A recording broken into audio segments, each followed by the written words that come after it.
Olá, pessoal, tudo bem? Vamos voltar a trabalhar para a nossa terceira aula na sequência. A primeira, vocês lembram que foi só um comentário a respeito de como é que a gente ia proceder no ano letivo de 2021. A aula 2, a gente já começou os conteúdos relacionados com a química, que na verdade não é a química propriamente dita, como eu tinha dito para vocês. A gente tem três conteúdos típicos, ou três áreas típicas da ciência da natureza, química, física e biologia, e eu disse para vocês que eu vou dar preferência aos conteúdos de química. Mas essa primeira etapa, ela na verdade é um apanhado geral dos conceitos básicos que serão utilizados tanto na química quanto na física, quanto na biologia, porque a biologia utiliza tanto conteúdos de química quanto conhecimentos da física para poder ser compreendida de uma forma melhor. Então, eu fiz uma diferença analisei a diferença entre as três áreas da ciência da natureza, da química, da física e da biologia, diferenciei os tipos de fenômenos químicos e físicos.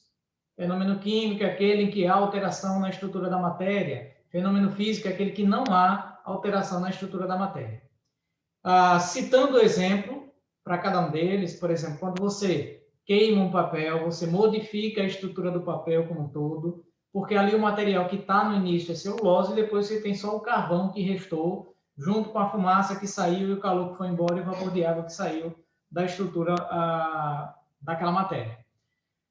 No entanto, quando você rasga um papel, quando você faz uma eletricidade passar para que uma lâmpada seja acesa, para que essas informações todas que eu estou transferindo através desse vídeo cheio até vocês, tudo isso são fenômenos químicos que estão acontecendo, a imagem passando, tá? As informações passando, tudo isso é baseado em conhecimentos da física.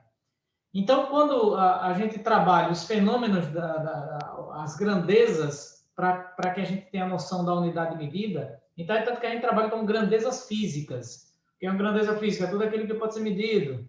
Tá? Então, foi exatamente aí nesse ponto das grandezas físicas que eu deixei o último slide, e é a partir dele que eu vou voltar para essa nossa aula, para esse nosso terceiro encontro. Espero que vocês tenham passado muito bem por esse período, né, e chegado aqui nessa aula com uma saúde mental e social e física, evidentemente, muito boa, para poder ter paciência e assistir tudo isso até onde eu quero passar. Bom, então, dentro da conteúdos abordados, trabalhei aqui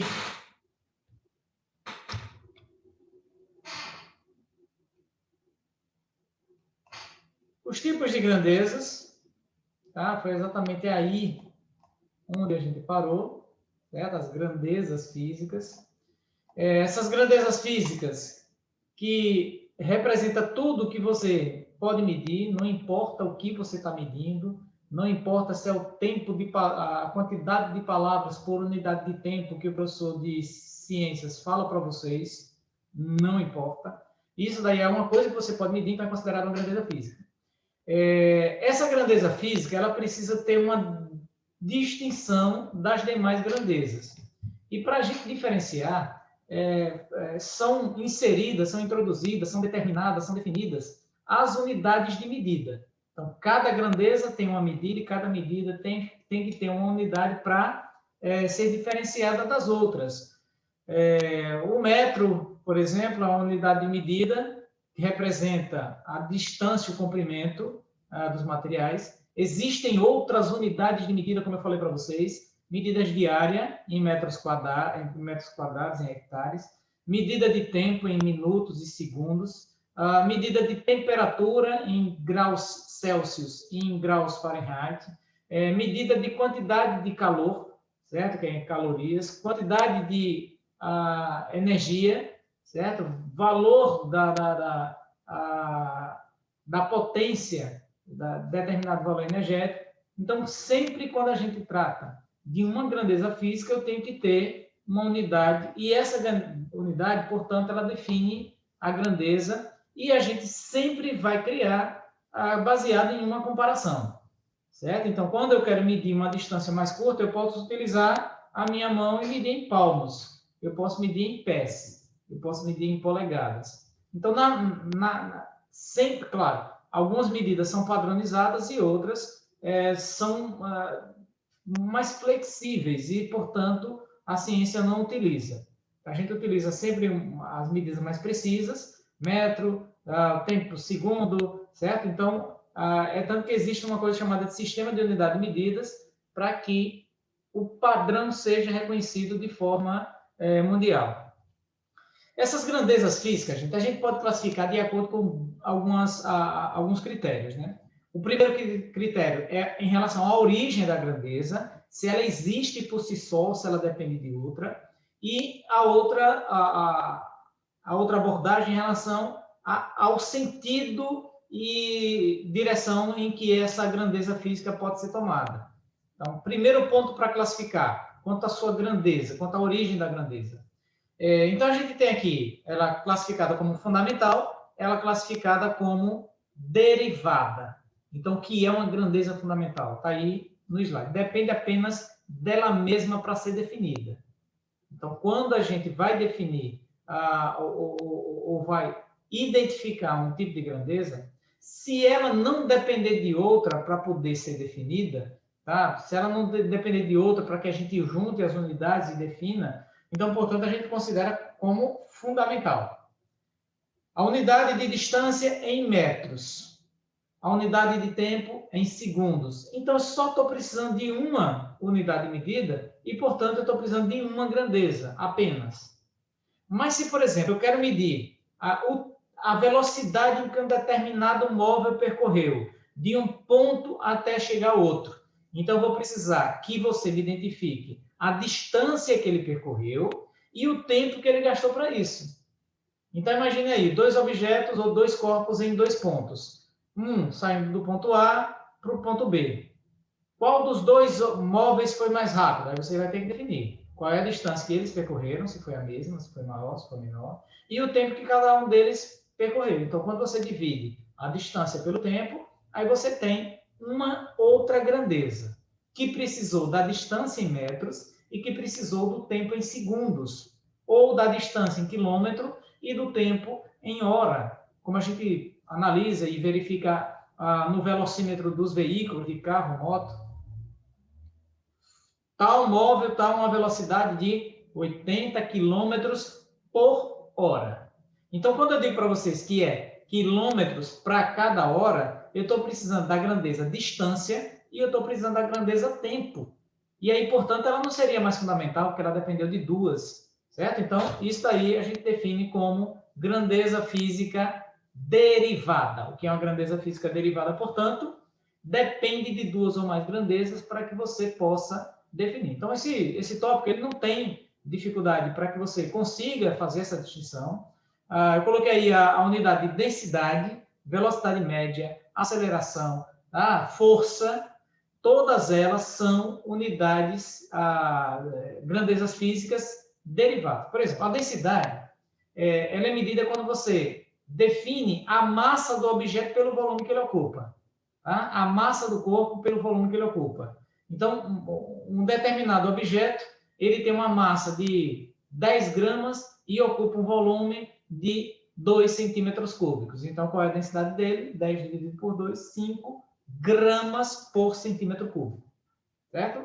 Se eu quero saber a força em que um determinado objeto está sendo aplicado sobre determinado corpo, sobre determinado objeto. A força, na verdade, é uma ação em que você vai ter que fazer com que um corpo entre em movimento ou ele pare de se movimentar, ou seja, tem que haver mudança de velocidade, ele tem que estar parado e ele tem que acelerar. Então, se tem que ter variação de velocidade, a velocidade eu já disse para vocês que tem quilômetro, hora, metro e segundo, certo? Então, ele tem uma relação entre uma unidade de distância por uma unidade de tempo. No caso da força, a medida de velocidade que é necessária, que a gente utiliza, é em metros por segundo, porque ela vai precisar mudar e variar. E quando varia, é porque ela ou acelerou ou desacelerou. Então, se acelerou, aumentou a velocidade. Se desacelerou, vai diminuir a velocidade. Então, tendo variação de velocidade, tem aceleração. E a velocidade ela é aumentada em metros por segundo a cada segundo de movimento. Então, em um segundo, digamos que um móvel está 2 metros por segundo ao quadrado, ou seja, ele está aumentando a cada segundo de movimento sua velocidade em 2 metros por segundo. Então, em um segundo, ele chegou a 2 metros por segundo. Em mais um segundo, ele passou para 4 metros por segundo. Em mais um segundo, ele passou para 6 metros por segundo. Então, à medida em que o tempo vai percorrendo, a velocidade dele gradualmente vai aumentando. Então, por isso que a gente fala que a aceleração é em metros por segundo ao quadrado. E a força, ela depende dessa aceleração, mas para impulsionar um corpo que tem um determinado valor de massa. E a massa, ela é medida em quilogramas. Por isso que um corpo ou uma força agindo sobre um determinado corpo, ela depende da massa e da aceleração. A massa é em quilogramas e a aceleração é em metros por segundo ao quadrado. Ou seja, a unidade de força é quilograma metro por segundo ao quadrado. Ou seja, precisou da unidade de massa, precisou da grandeza física distância e precisou da grandeza física tempo. Ela precisou de 3. Se precisou de 3, você considera a força como uma grandeza física derivada. Só que acontece o seguinte, muitas vezes a gente se passa porque a unidade padrão de força é em newtons. Aí quando você olha essa unidade padrão, que é em newtons, que é representada pela letra N só, aí você imagina que, como o professor disse, que só depende de uma grandeza, então só vai ter uma unidade. Mas nesse caso ela é uma abreviação, certo? O que quer dizer um newton? 1 quilograma metro por segundo ao quadrado. Então, o peso da gente é um tipo de força, né? Que é a força-peso. É a gravidade, a aceleração da gravidade puxando a gente para baixo. Que é a aceleração em torno de 10 metros por segundo. Então, se uma pessoa tem 70 quilogramas de massa, ele está sendo puxado com uma força de 700 newton, porque é 70 multiplicado pela aceleração da gravidade, que é 10. Então, ele vai para 700 newton. E aí, quando eu digo para vocês que é 700 newton, olha só se eu fosse dizer toda a unidade completa. Ele tem 700 kg metro por segundo ao quadrado. Fica muito grande, fica muito extenso. Então, em homenagem a quem identificou essa lei da dinâmica, que foi Isaac Newton, então você tem, daí surgem as 3 leis de Newton que a gente vai trabalhar em física, a gente tem a unidade representativa de acordo com a homenagem que foi feita para esse cabra aí. Colocou o sobrenome dele como uma unidade de medida, Newton, certo? Que é quilograma metro por segundo ao quadrado. Então, às vezes, pode acontecer isso, você pode até se passar, mas tenha cuidado, porque os exemplos vão ser dados, tanto agora quanto nos exercícios, para que você não se passe, viu? Então, grandeza física fundamental, só depende dela mesma, e grandeza física derivada. O outro tipo de situação que a gente pode fazer a classificação em relação à direção e sentido do movimento em que a grandeza física está sendo aplicada. Eu preciso saber, em alguns casos, da direção e do sentido para poder ter uma noção completa do que é essa grandeza física. Então, quando ela não precisa nem da direção nem sentido, a gente vai dizer que é uma grandeza física escalar, certo? Ela necessita apenas do valor real. A gente diz módulo, o que é módulo? Não quer saber nem se é positivo nem negativo. Só o valor.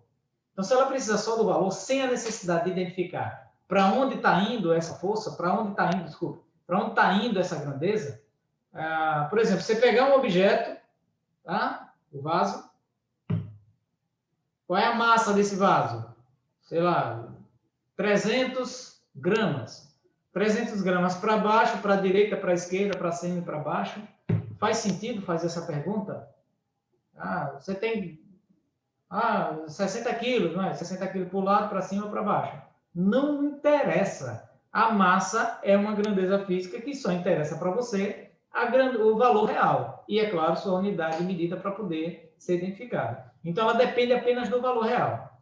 Mas se eu tenho um objeto como esse e vou aplicar uma força, eu preciso saber se essa força vai para o lado esquerdo, vai para o lado direito, vai para frente, vai para trás, vai para cima ou vai para baixo. Aplica uma força aí, eu vou achar que a força é para cima. E, na verdade, a força é para empurrar o corpo lateralmente. Então, ela precisa ser identificada tanto a direção horizontal, vertical, transversal, diagonal, e o sentido em que ela vai tomar. Horizontal, esquerda, direita, frente para trás. Vertical, para cima ou para baixo.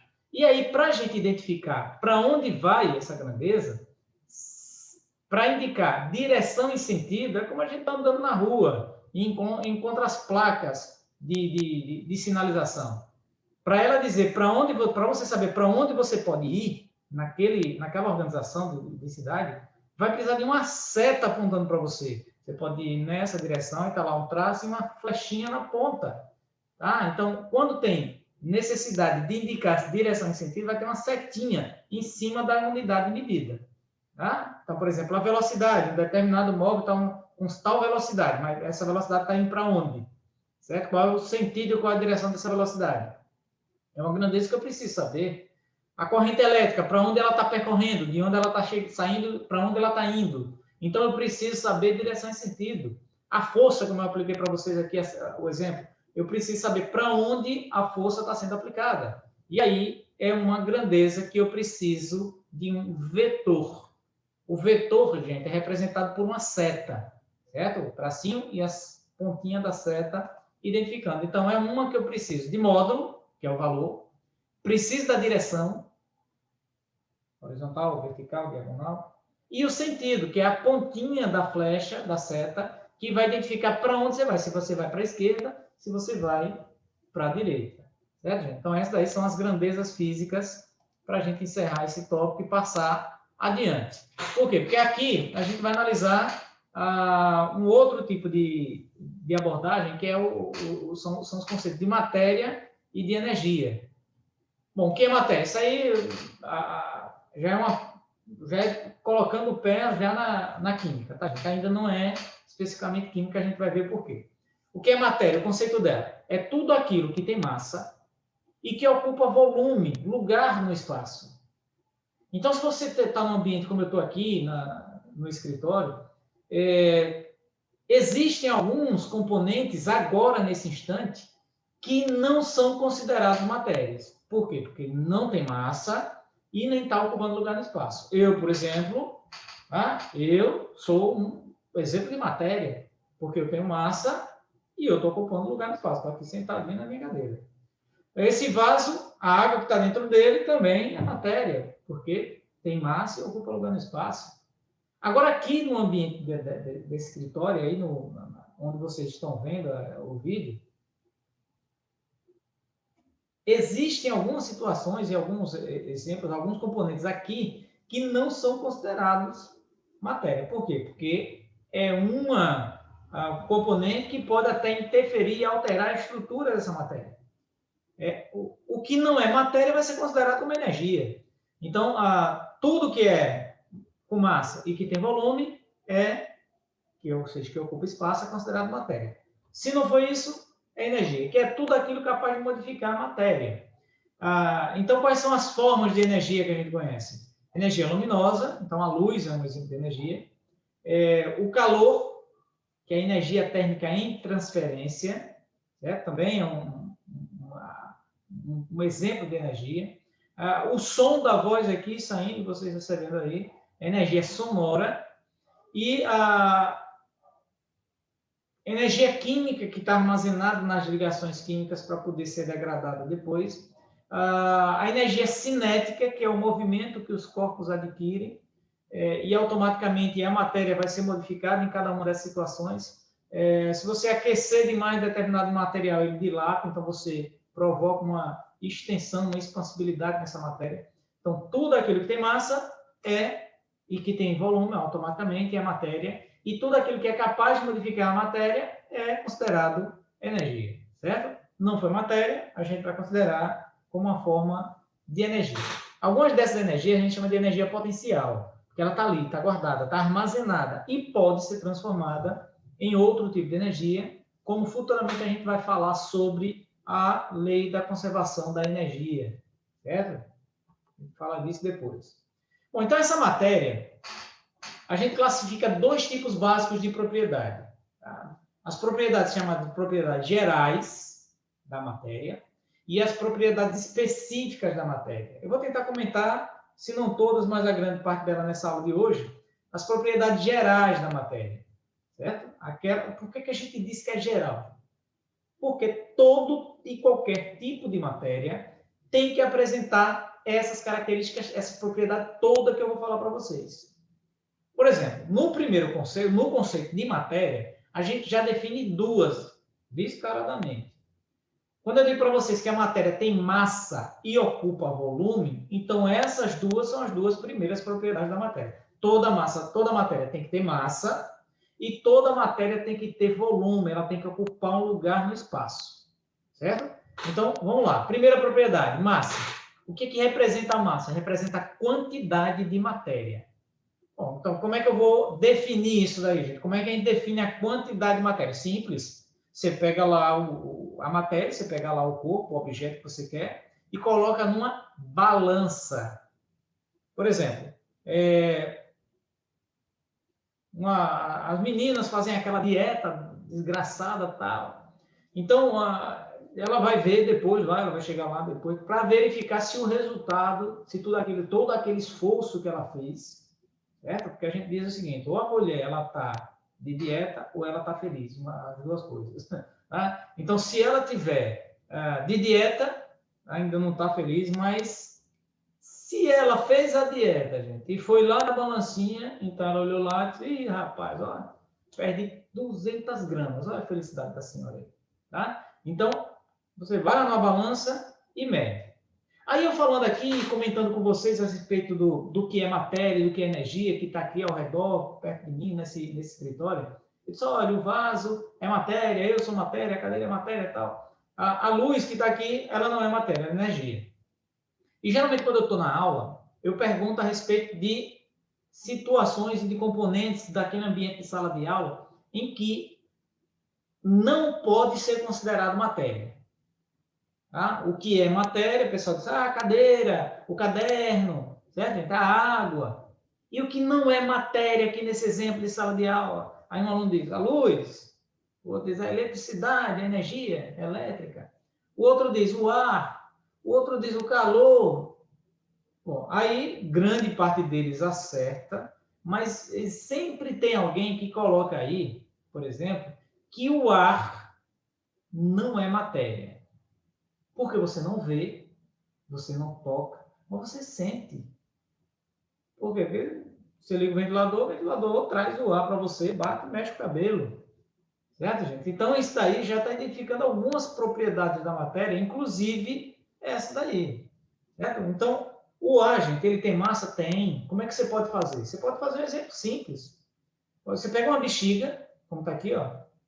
Você pega uma bexiga vazia, coloca lá a tantos centímetros amarradinho no cordão, segura o cordão na régua em determinado ponto, mas mede as mesmas distâncias para cada dele para fazer uma gangorra precisa. Você tinha que amarrar sem nada, amarrar aí no centro e essa régua ficar retinha, assim, mantendo o mesmo nível.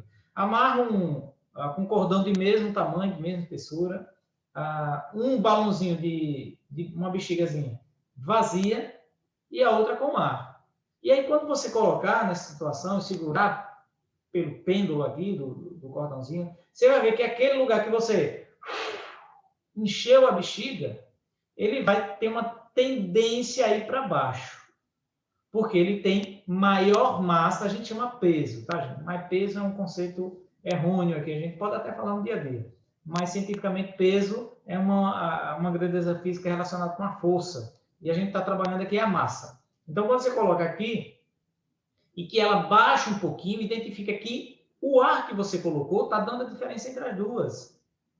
Essa bexiga que não tem ar, ela tende a ser elevada porque o ar pesou. Ou seja, o ar, ele aumentou a massa dessa bexiga aqui e fez ela ir um pouco para baixo. Certo? Ou seja, quebrando o equilíbrio que existia até então. Então, a massa é a quantidade de matéria. E o ar, não esqueçam disso, tá, gente? O ar, ele é massa, desculpa, ele é matéria porque tem massa e ele encheu a bexiga. Se ele encheu a bexiga é porque ele está ocupando o lugar aí dentro, se você apertar, a bexiga não vai tocar um lado no outro. Porque tem uma coisa no meio atrapalhando, que é a presença do ar. Um exemplo também, para provar que o ar ele também é matéria por ter a capacidade de ocupar um espaço, tá? Tem um volume. A gente pode, por exemplo, pegar um copo, com um copo qualquer, ele vazio, tá? Entre aspas. Você coloca um papel amassado no fundo desse copo, tá? Bem amassadinho, grudadinho lá, para ele não soltar.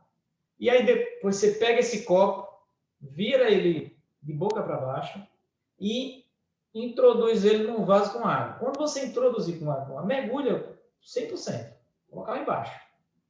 Quando você tirar isso daqui e que olhar o papel que está lá dentro, o papel não vai ficar molhado. Você colocou dentro da água, com a boca para baixo. Tirou e quando saiu, o papel estava enxuto. Ele não teve nenhum contato com a água. Por que ele não teve contato com a água, se ele foi inserido dentro da água? Porque entre a água e o papel tinha um negócio ali empatando que ele chegasse, que era o ar. Então ele estava ocupando o espaço. Ele ficou até mais apertado, ele ficou mais comprimido, mas ele está ali. E para molhar, você vira o copinho, a bolha de ar sai, e quando a bolha de ar sai, a água vem e entra. Que aí já é outra propriedade que a gente vai comentar daqui a pouco. Então, o volume dos materiais ele pode ser medido, a unidade ideal, a unidade mais precisa para medida de volume, é, por exemplo, metro quadrado. Então, para eu medir o volume, eu tenho que ter 3 dimensões. A dimensão de largura, comprimento e altura. É assim que a gente mede, por exemplo, o volume de uma sala, né? A altura que ela tem, a largura que ela tem, e aí você tem 3 dimensões para serem avaliadas. Por isso que é metro, metro e metro, seria metro vezes metro vezes metro, metro quadrado, centímetro quadrado. Mas existem outras unidades de medida de volume, como, por exemplo, o mililitro, o litro, e que são unidades variadas, né? Então, centímetro cúbico e mililitro. 1 ml é 1 centímetro cúbico, certo? Mas a unidade mais cientificamente mais precisa e correta seria centímetros cúbicos. Mas qualquer uma das duas que você medir também estaria correta, certo? Aqui a gente está analisando uma proveta contendo um recipiente com líquido, só para a gente ver que aqui é em centímetros cúbicos e esse aqui está medindo em mililitros, certo? Outras propriedades da matéria, a gente vai aqui, expansibilidade, compressibilidade, certo? O que é expansibilidade? Por exemplo, você coloca aqui um recipiente, uma bolsa, sei lá, com ar frio, e à medida em que você aquece, as moléculas do ar que estão ali dentro, elas vão se agitando e se dilatam. Elas se expandem, elas se espalham. Como, por exemplo, você colocar um perfume, tá? Um líquido perfumado, no ambiente de sua casa, quando você colocar, enquanto ele estiver evaporando, ou seja, o que ele está evaporando? Você coloca o perfumezinho lá na entrada da sua casa, na porta da rua, derrubou o perfume quando ia saindo, e aí você sente o cheiro desse perfume lá na cozinha, certo? Por que você consegue sentir o cheiro? Porque aquela substância que está ali, ela se espalhou, se expandiu, certo? Ou seja, o volume dela, que era pequenininho, tá vendo aqui, ó, com ar frio, o volume dela, que era pequenininho, o que aconteceu com ele? Aumentou. Então, é uma propriedade relacionada com o volume, capacidade de aumentar de volume, certo? O contrário de expansibilidade, compressibilidade, que é a capacidade de diminuir de volume. Ou seja, quando você, por exemplo, pega uma seringa, segura aqui na ponta e aperta o êmbolo. O êmbolo é essa parte roxinha aqui. Aperta o êmbolo, as moléculas estão distantes entre si, mas quando você aperta, o que é que vai acontecer com ela? Se junta. Aí comprime, aperta, certo? Então, a compressibilidade é a tendência dela a diminuir de volume. É o que a gente faz, por exemplo, com o ar, para encher o pneu da bicicleta, para encher uma bola. O ar está do lado de fora, bem espalhado. Aí você pega todo aquele e joga dentro de um recipiente apertado. E vai jogando lá dentro para que aumente a quantidade de moléculas de ar e ele vai ficando comprimido. É assim que a gente faz com o botijão. O botijão, gente, o ar fica tão comprimido lá dentro, o gás, né? ele fica tão comprimido, tão apertado, que muitas vezes as moléculas se juntam tanto que passa para o estado líquido. E às vezes você tem um gás liquefeito dentro do botijão. Então, expansibilidade é a propriedade que ele tem de aumentar de volume, tá? Compressibilidade é a propriedade que ele tem de diminuir de volume. Você pode fazer isso daí, por exemplo, com uma mola. Uma mola está lá prontinha, você pode pegar a mola e apertar. Você pode pegar a mola e esticar. Mas nesse caso aí, fica mais nítido uma quinta propriedade da matéria, que é a elasticidade. O que é elasticidade? Capacidade que a matéria tem de voltar a ocupar o volume inicial. Então, tinha um volume, você aumentou. Qual é a tendência dela? Voltar. Tinha uma matéria lá com um determinado volume, você apertou, comprimiu. Qual é a tendência dela? Voltar. Por exemplo, de vez em quando, o molequinho gosta de fazer isso aí com os elásticos. Ó. E aí eles têm certeza que volta. Esticou e volta, gente. Eu só que não vou ao bico desse guri aí. Certo? Então, ele está lá com aquele elástico, a tendência dele é esticar, aumentando de volume, e depois ele solta, e o coitadinho aí pinicou a sua cara com o objeto. Bom, a gente tem o seguinte, tem a divisibilidade, capacidade que a matéria tem de ser dividida em partes menores. Ana Maria Braga fez isso daí ao vivo no seu programa. Certo? Ele pegou, ficou emocionada, porque a mulher foi embora, até o final do José aqui, o falecido. Ele deixou cair o copo, o pratinho se dividiu, gente, em partes menores. Né? Até que nível a gente consegue dividir isso daí? Até o nível molecular, e do nível molecular para o nível atômico, do nível atômico, você consegue dividir a matéria sempre em partes menores. Mas a matéria por si só, como substância, só até o nível de moléculas.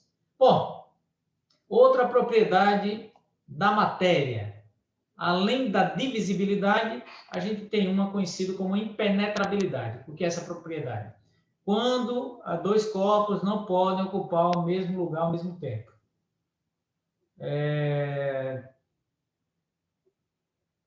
A oitava a propriedade é a inércia. Um corpo tende a permanecer parado ou em movimento até que uma força contrária atue sobre ele. Então, no exemplo do copo que eu dei para você, se você pegar o papelzinho e colocar embaixo, colocou o copo invertido, eu disse assim, gente, ó, a água não vai tocar no papel. Por que ela não vai tocar no papel? Porque o ar está ocupando o espaço. E a matéria é impenetrável. Ela não pode ocupar o espaço, porque o espaço já está ocupado pelo ar. Para ela chegar no papel, o que tem que acontecer? Você tem que virar o copo para o ar sair e ela entrar e ocupar agora aquele lugar que era do ar. Dois copos não podem ocupar o mesmo lugar ao mesmo tempo. Por exemplo, numa situação como essa. Dois corpos ali, gente, não tem condições de ocupar o mesmo lugar e ao mesmo tempo. Além disso, existe uma outra propriedade aí que é a chamada propriedade da inércia. Um corpo tendia a permanecer parado, mas aí uma força atuou sobre ele e provocou um pequeno tropeço ali daquela senhorinha. A outra propriedade, portanto, é a inércia. O que é inércia? Um corpo está em movimento ou parado, tende a permanecer parado ou em movimento até que uma força de ação contrária atue sobre ele. Então, você está lá paradinho, de repente o negócio sai, você tendia a ficar parado, gente.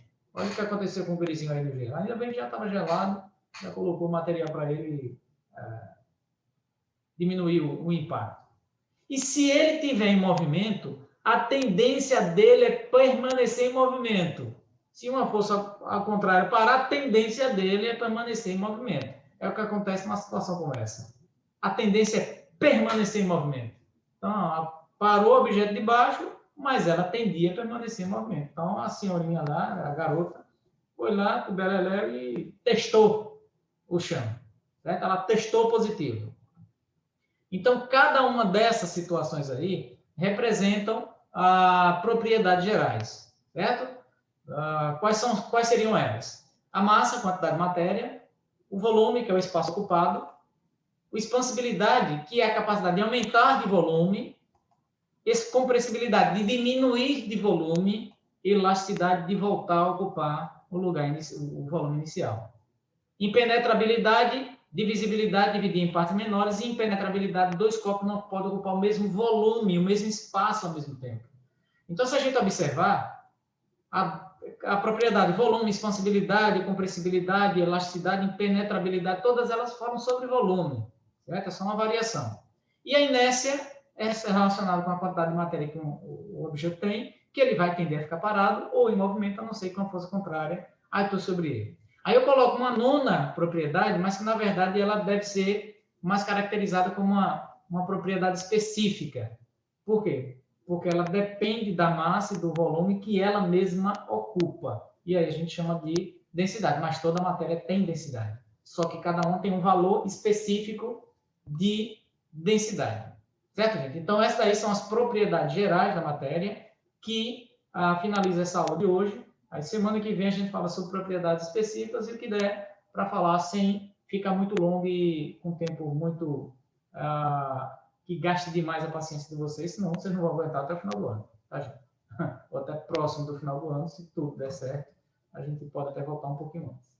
Certo? Gente, agradeço a paciência de vocês, a atenção da turma. Vão anotando, vão registrando todos esses dados, porque quando finalizar, gente, eu preciso que vocês mandem as anotações que vocês fizeram, tirar as fotos e mandem para mim. Então, para não acumular, vocês vão fazendo, toda aula assiste e vai anotando. Mas aí eu vou pedir, vocês vão mandar para mim. Em seguida, eu passo o exercício para a gente finalizar a unidade. Beleza?